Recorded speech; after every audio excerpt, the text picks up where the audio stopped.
মালদহের কালিয়াচকে শুটআউট, গুলিবিদ্ধ টোটো চালক। দুই দুষ্কৃতী দলের গোলমালের মাঝে গুলিবিদ্ধ টোটো চালক যুবক। মালদার কালিয়াচকের মোজমপুর এলাকার ঘটনা। গুলিবিদ্ধ আমির শেখ, বাড়ি কালিয়াচকের চড়ি অনন্তপুর পীরপাড়া এলাকায়। তার বুকে গুলি লাগে দাবি পরিবারের। গোলাপগঞ্জ থেকে আমের ক্যারেট নিয়ে কালিয়াচকে আসছিল আমির। মোজমপুর এলাকায় দুই দুষ্কৃতী দলের গোলমালের সময় গুলি চলে বলে অভিযোগ। সেই গুলি টোটোর কাঁচ ভেদ করে লাগে আমিরের বুকে। প্রথমে চিকিৎসার জন্য আনা হয় শ্রীরামপুর গ্রামীণ হাসপাতালে। অবস্থার অবনতি হলে পাঠানো হয়েছে মালদহের একটি নার্সিংহোমে। খবর পেয়ে এলাকায় পৌঁছায় কালিয়াচক থানার পুলিশ। কে বা কারা এই ঘটনার সঙ্গে যুক্ত তদন্ত শুরু করেছে পুলিশ। কী কারণে গুলি স্পষ্ট নয়, দাবি আহতের আত্মীয়দের। ঘটনার জেরে এলাকায় উত্তেজনা ছড়িয়েছে। মালদার কালিয়াচকে শুটআউট, গুলিবিদ্ধ টোটো চালক। দুই দুষ্কৃতী দলের গোলমালের মাঝে গুলিবিদ্ধ টোটো চালক যুবক। মালদার কালিয়াচকের মোজমপুর এলাকার ঘটনা। গুলিবিদ্ধ আমির শেখ, বাড়ি কালিয়াচকের চড়ি অনন্তপুরের পীরপাড়া এলাকায়।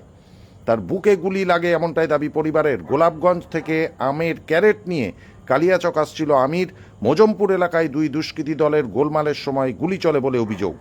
দাদা, আপনার নাম কি? রহিম শেখ। যিনি আহত হয়েছে ওনার নাম কি?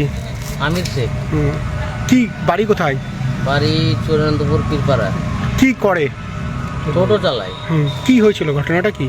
ঘটনাটা বলতে যে আমার টোটো নিয়ে ওই আমের ক্যারেট ছিল, নিয়ে আসছিল। কোনখানে যাচ্ছিল? ওই কালীচকের দিকে আসছিল। রাস্তার কোথাও ওই স্টেট ব্যাংক, মোজমপুর স্টেট ব্যাংকের সামনে কিছু ঝামেলা হয়। ও সাধারণভাবে আসছিল, ওকে এখানে কিন্তু কাঁচ ফুটো করে এখানে গুলি লেগে যায় ডান সাইডে। গন্ডগোলের সময় গুলি চলে? হ্যাঁ, সেই সময় ওই আসছিল, লেগে যায় বুকে? হ্যাঁ, বুকে গুলি লেগে যায়। এখন কি অবস্থায় আছে? এখন নার্সিংহোমে আছে, ভর্তি আছে। ঠিক আছে। বিয়ে হয়েছিল? হ্যাঁ, দুটো বাচ্চা আছে। কি নাম বললেন? আমির শেখ। ঠিক আছে। কি নিয়ে গন্ডগোল কিছু জানেন না না, আপনারা? আমরা কিছু জানি না, আমরা সাধারণ মানুষ। ঠিক আছে।